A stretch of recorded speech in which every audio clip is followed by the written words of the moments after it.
Gezdim senle boş küçelerde, ya da ki görmediğimi mücür yüzü bir geyen yana.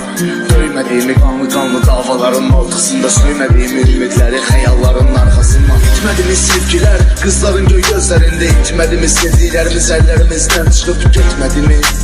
Bizden uzaklara dostum, gitme sen de uzaklara. Bitir hayallerim, bitir ümitlerimi. Yaşamak çok çetin, ellerini yaşamak çok çetin.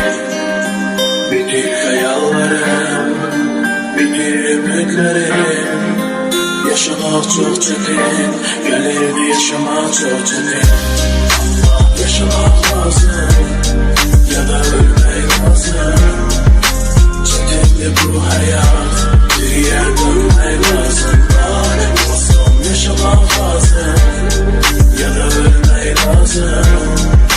Çetinli bu hayat, geriye dönmek lazım. Gezerdim ehlimizde binanın damlarında, hayatımız farklıydı bilmezdi yalanlarında. Değişmez görüş vakti görüş yeri döngəlerde, kışkırıp çağırardık evlerin eyvanlarından. Değişti hayat, hayatın üstünü gördük. Değişti səhvlərimiz, hayatında düzünü gördük. Gördük ölüm var, ayırır doğmalardan. Biz uşaq idik, tez böyüdük başkalardan. Oxumadıq məktəbdə, oxumadıq bəlli başlı. Məktəbdə dava düşən, kalb orada bizdə dalaşdı. Dərsdən çıxardıq, səhvdən dərs çıxarmadıq. Hayatın məktəbində çalışdıq, dilimiz dolaşdı. Dedim ki xatırla, yanımda qalmaq üçün yükümdə çox ağırdı. Sensiz vaxt çatmır gücüm, insanlar ölüb gedir, dostluqlar ölmür ki.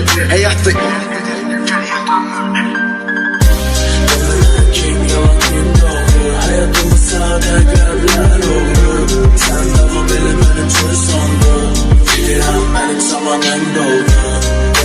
Kim yalan kim doğru, hayatımda sade qəlblər oldu. Sən devam elə mənim üçün sondu, bilirəm mənim zamanım doldu.